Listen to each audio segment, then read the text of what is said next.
आप सभी को राधे राधे, जय श्री कृष्णा। देखिए 30 नवंबर को गोपाष्टमी मनाई जाएगी और गोपाष्टमी का पर्व भगवान श्री कृष्ण और गौ माता दोनों के लिए ही बहुत ही पवित्र महत्वपूर्ण दिन माना जाता है।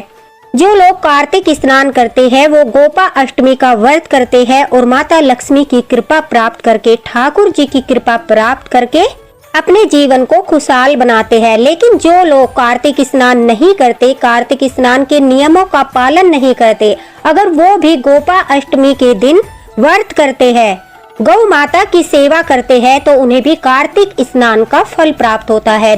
देखिए गोपाष्टमी जो है, इस दिन अगर हम गौ माता की सेवा करते हैं, घर में विराजित लड्डू गोपाल की सेवा करते हैं, अगर आपके घर में लड्डू गोपाल विराजित है तो यह आपका परम सौभाग्य है कि ठाकुर जी ने आपको अपनी सेवा के लिए चुना। इसलिए सभी लड्डू गोपाल भक्तों के लिए यह गोपाष्टमी बहुत ही शुभ अवसर है ठाकुर जी की कृपा प्राप्त करने का, लड्डू गोपाल की कृपा प्राप्त करने का। क्योंकि देखिए सभी जानते हैं गोपाष्टमी के दिन भगवान श्री कृष्ण ने गौ माता को चराने का नियम लिया था। यानी जब वो छोटे थे तब वो बछड़ों को चराने जाया करते थे। लेकिन 7वें वर्ष में जब हमारे ठाकुर जी श्री कृष्ण भगवान लगे थे, तब नंद बाबा ने उन्हें गाय चराने की अनुमति दी थी। उसी दिन से श्री कृष्ण ने गौ सेवा का कार्य प्रारंभ किया और यही आगे चलकर गोपाष्टमी नाम से प्रसिद्ध हुआ। इस दिन जो है राधा रानी हमारे ठाकुर जी से ग्वाले का वेश बनाकर मिलने के लिए आई थी। तो राधा रानी और हमारे ठाकुर जी के मिलन को लेकर यह प्रेम का प्रतीक है। यानी गोपाष्टमी के दिन राधा रानी और ठाकुर जी के मिलन के रूप में भी मनाया जाता है। तो देखिए कितना शुभ अवसर है। इस वीडियो में मैं आपको गोपाष्टमी की इतनी सरल विधि बताऊंगी, चाहे आपके घर में गाय माता हो, आपके पास गाय माता न हो, तो भी आप गोपाष्टमी की पूजा कर सकते हो और गोपाष्टमी का पूरा फल प्राप्त करके ठाकुर जी को अपने घर में विराजित लड्डू गोपाल को प्रसन्न करके अपनी मनोकामना पूर्ण कर सकते हो। तो चलिए बताते हैं कि इस वीडियो में आप गोपाष्टमी के दिन किस प्रकार से व्रत कर सकते हो। देखिए गोपाष्टमी के दिन अगर आपके पास गाय माता नहीं है और आपके घर में भी गाय माता नहीं है, तो आपको चिंता करने की आवश्यकता नहीं है। आपके घर में अगर ठाकुर जी विराजमान है तो सभी भक्तों के घर में छोटी सी गाय माता अवश्य होती है। अगर गाय माता भी नहीं है तो गाय माता का कोई भी चित्रपट आप ले आइए, कोई भी छोटी सी तस्वीर आप लेकर आ जाइए, उससे भी आप गोपाष्टमी का व्रत कर सकते हो। आप वीडियो में देख सकते हो कि आपको किस प्रकार से गोपाष्टमी की पूजा करनी है। यहाँ पर आपको सबसे पहले अपनी चौकी लगानी है। अगर मंदिर में स्पेस है तो मंदिर में भी कोई लाल या पीले रंग का आप आसन बिछा लीजिए। उसके पश्चात अगर आप कार्तिक स्नान कर रहे हो तो ब्रह्म मुहूर्त में उठकर आप यह पूजा कीजिए, ठाकुर जी को भी स्नान कराइए। गोपाष्टमी के दिन अगर घर में विराजित लड्डू गोपाल को हम गाय के दूध से स्नान कराते हैं तो आपको परम सौभाग्य प्राप्त होता है। गोपाष्टमी के दिन लड्डू गोपाल जी को गाय के दूध से ही स्नान कराना चाहिए। अगर गाय का दूध नहीं है तो कच्चे दूध से आपको स्नान कराना है। और ध्यान रखिए दूध बिल्कुल भी गर्म किया गया न हो। आपको बिल्कुल शुद्ध सात्विक कच्चा दूध लेना है, उसमें तुलसी दल डालना है। तुलसी दल डालकर ठाकुर जी को जो है उस कच्चे दूध से स्नान कराना है।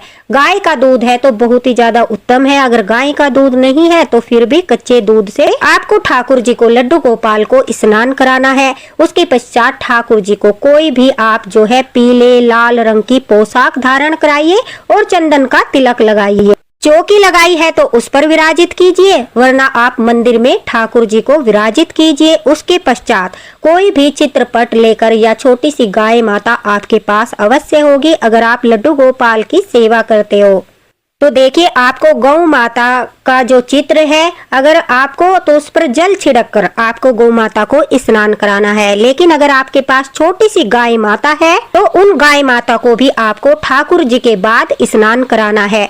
ठंडे जल में गंगा जल मिलाकर तुलसी दल डालकर हम गाय माता को स्नान कराते हैं तो हमें परम सुख की अनुभूति होती है। और गाय माता में जो है सभी देवी देवताओं का वास माना जाता है। इसलिए गोपाष्टमी के दिन जो व्यक्ति गाय माता को स्नान कराता है, कहते हैं उन्हें सभी देवी देवताओं का आशीर्वाद प्राप्त होता है। तो जल में आप जो है गंगा जल अवश्य मिला लीजिए। उसके बाद आप जो है गाय माता को प्रेम पूर्वक स्नान कराइए। स्नान कराने के बाद गौ माता को सूखे कपड़े से अच्छी तरह से पोंछकर आपको जो है गोपा अष्टमी के दिन, अगर आप जो है आपके पास गाय माता है, आपके घर में गाय माता है, आसपास गाय माता है, वहां जाकर सेवा कर रहे हो, तो देखिए वहां पर आपको मेहंदी के थापे या फिर हल्दी के थापे गाय माता को लगाने हैं।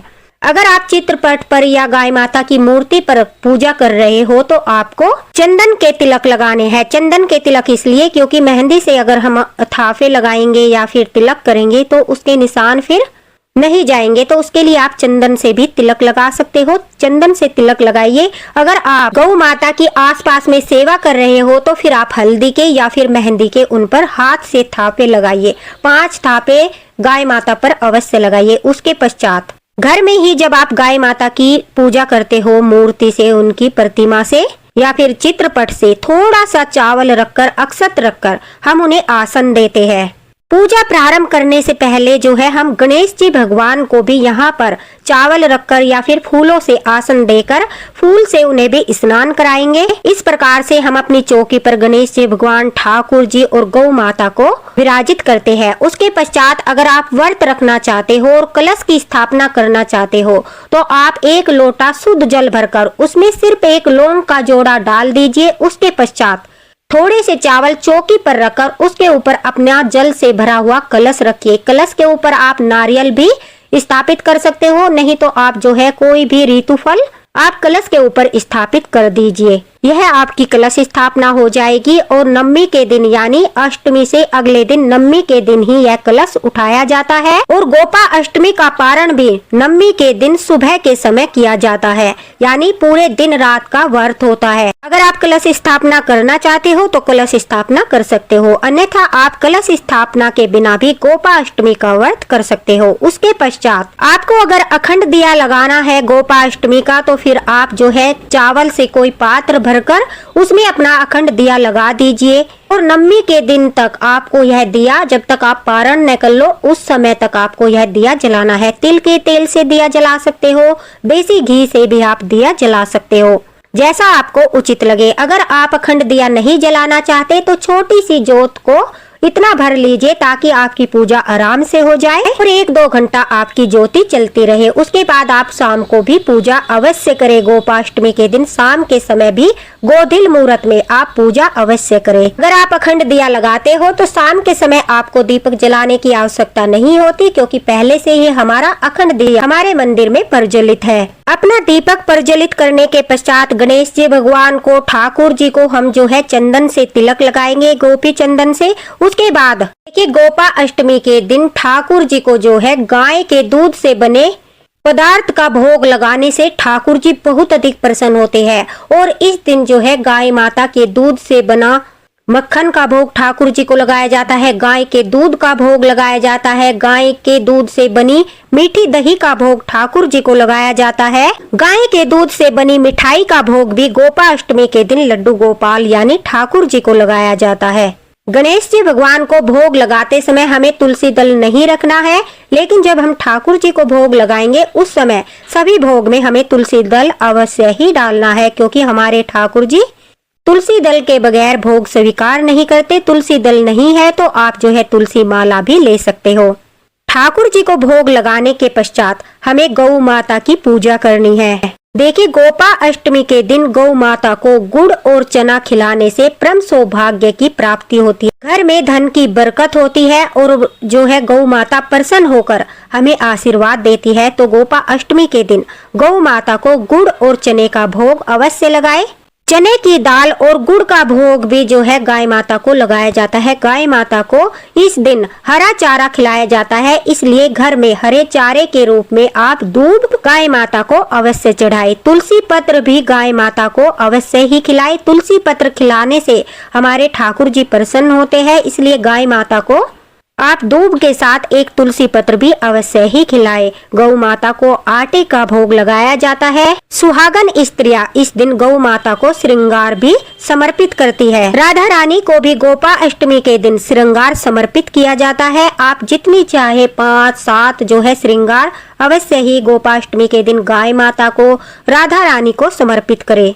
वस्त्र के रूप में जो है गणेश जी भगवान को, ठाकुर जी को और जो है गाय माता को हम कलावा समर्पित करेंगे। अगर हम घर में ही गौ माता की पूजा कर रहे हैं, ये सारा सामान जो है गौ माता को समर्पित करेंगे और फिर इस सारे सामान को हम जो है गौशाला में बाद में भिजवा देंगे। दक्षिणा के रूप में अपनी सामर्थ्य के अनुसार आप ही 101, 501 रुपया कलावे से बांधकर गौ माता के चित्र के सामने, मूर्ति के सामने समर्पित करें। फिर उन्हीं पैसों को आप गौशाला में जो है दान कर दीजिए, जिनसे गौ माता को हरी घास इत्यादि खरीद कर खिलाया जाएगा। उसके लिए आप कितने भी पैसे जो है मानसिक रूप से गौ माता के लिए उनके सामने रख दीजिए। हाथ जोड़कर प्रार्थना कीजिए, हे गौ माता, आज मैं आपकी मानसिक रूप से सेवा कर रही हूँ, मेरी सेवा को स्वीकार कीजिए। पूजा के पश्चात यह सभी सामग्री मैं गौशाला में भिजवा दूंगी और पूजा में जितनी भी आपने सामग्री चढ़ाई है गौ माता को, वो सारी आप जो है पूजा के पश्चात जब नवमी के दिन आप चौकी उठाते हो उसे बांध कर रख दीजिए।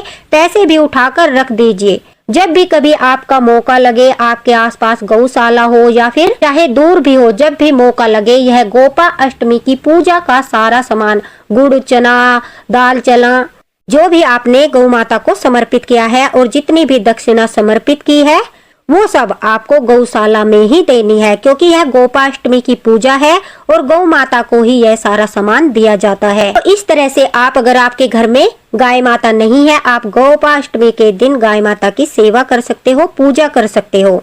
ठाकुर जी की आरती करनी है, गणेश जी भगवान की, गाय माता की आरती करनी है। उसके पश्चात आप जो है अपने जाप कर सकते हो। आपको कोई पाठ करने हैं तो पाठ कर सकते हो। हाथ जोड़कर आंखें बंद करके वहीं पर बैठकर जो है प्रार्थना कीजिए, हे ठाकुर जी, हे गाय माता, इस समय मैं आपकी मानसिक सेवा कर रही हूँ, मेरी सेवा को स्वीकार कीजिए। कहते हैं कि गोपाष्टमी के दिन जो भी गौ माता की सेवा करता है उसने राधा कृष्ण दोनों की ही सेवा की। गोपाष्टमी प्रेम और सेवा का वह संगम है जहाँ राधा का भाव और श्री कृष्ण भगवान का कर्म मिलते हैं। गोपाष्टमी के दिन गौ माता की सेवा करने से पापों का नाश होता है, परिवार में शांति और सुख समृद्धि आती है, हर कार्य में सफलता मिलती है और घर में लक्ष्मी और श्री कृष्ण भगवान की कृपा स्थायी होती है।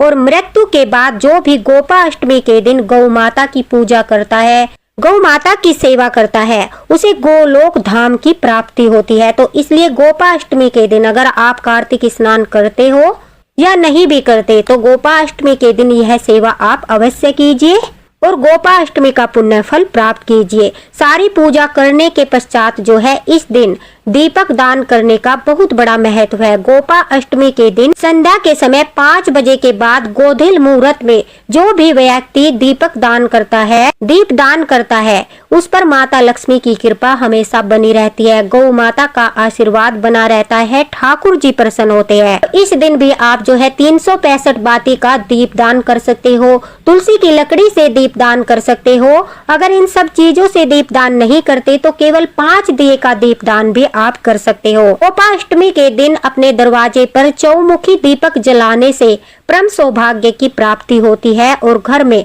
अकाल मृत्यु का भय नहीं रहता। तो आटे से चौमुखी दीपक बनाकर भी आप अपने दरवाजे पर गोपाष्टमी के दिन संध्या के समय अवश्य ही लगाएं। अगर आप व्रत नहीं करना चाहते तो फिर भी आपको गोपाष्टमी के दिन यह सेवा अवश्य करनी है, जिससे आपको कार्तिक स्नान का, कार्तिक मास का, दामोदर मास का फल प्राप्त होगा। आपको जो है ठाकुर जी की कृपा प्राप्त होगी।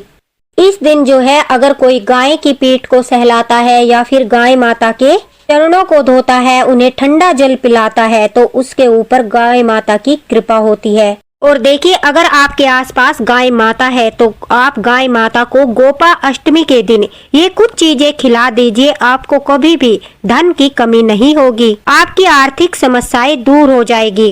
गाय को हरा चारा, खासकर हरी मटर खिलाना सबसे उत्तम माना जाता है। ऐसा माना जाता है कि गाय को हरा चारा खिलाने से बुध ग्रह जो है वो मजबूत होता है, जिससे बुद्धि, व्यापार और वाणी में वृद्धि होती है।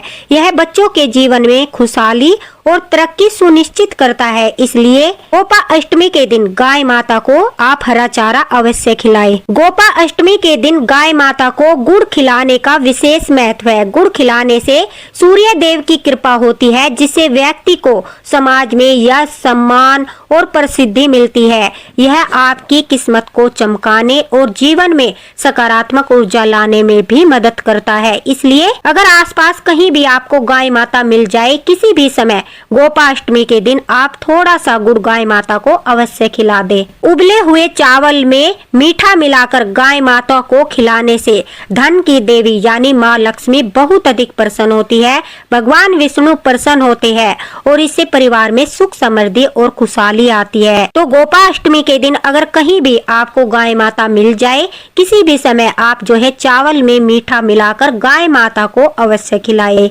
गौ माता को जो है गोपा अष्टमी के दिन पंचामृत पिलाने से कहते हैं कि पापों का नाश होता है, मुक्ति दिलाता है पंचामृत। इसलिए अगर आपको गोपा अष्टमी के दिन गाय माता मिल जाए या आप गौशाला में सेवा करने के लिए जाए, तो थोड़ा सा पंचामृत अवश्य बनाकर ले जाए और गौ माता को अवश्य पिलाए। इससे कहते हैं कि आपके जीवन में सभी पापों का अंत हो। गोपाष्टमी के दिन अगर आपको गाय माता कहीं पर भी मिल जाए, या आपके घर में है, आस पड़ोस में है, या फिर आप गौशाला जाकर अगर गौ माता को चना खिलाते हो, तो शनि की 7.5, शनि की ढैया, ये सब दोष दूर हो जाते हैं और आपको परम सौभाग्य की प्राप्ति होती है। आपकी तरक्की के मार्ग खुल जाते हैं। गोपाष्टमी के दिन जो भी व्यक्ति गाय माता को चने खिलाता है, तो कहते हैं उनके ऊपर से शनि की कड़ी दृष्टि जो है वो पूर्ण रूप से हट जाती है, क्योंकि हमारी गाय माता में 33 कोटि देवी देवताओं का वास माना जाता है। और कार्तिक मास के शुक्ल पक्ष की अष्टमी तिथि को मनाए जाने वाले इस गोपा अष्टमी पर्व पर जो भी गौ माता की सेवा करता है, उससे भगवान श्री कृष्ण भी प्रसन्न होते हैं, गाय माता भी प्रसन्न होती है और उस व्यक्ति के सारे दुख संकट दूर हो जाते हैं, उसकी हर इच्छा, हर मनोकामना पूरी होती है। तो अगर आपके घर में देखिए लड्डू गोपाल विराजित है, तो आप इस अवसर को जाने मत दीजिए और गोपाष्टमी के दिन ठाकुर जी की सेवा करते हुए गौ माता की सेवा अवश्य करें। गोपाष्टमी का व्रत अवश्य करें, आपको परम सौभाग्य की प्राप्ति होगी। तो दोस्तों, यह थी गोपाष्टमी की सेवा और गाय माता को क्या खिलाना चाहिए, किससे आपको गोपाष्टमी का कई गुना फल प्राप्त होगा, सभी जानकारी आपको दी गई है। अगर फिर भी आपके मन में कोई संदेह है, आपको कुछ पूछना है, आप कमेंट बॉक्स में पूछ सकते हो, आपको रिप्लाई अवश्य ही मिलेगा। वीडियो को ज्यादा से ज्यादा शेयर कर देना, पसंद आए तो लाइक भी करना, ताकि सभी लोग गोपाष्टमी का व्रत करते हुए ठाकुर जी की कृपा प्राप्त कर सके, अपने जीवन में सुख और समृद्धि प्राप्त कर सके और कार्तिक स्नान का फल भी प्राप्त कर सके। मिलते हैं अगले वीडियो में अगले मार्गदर्शन के साथ। राधे राधे।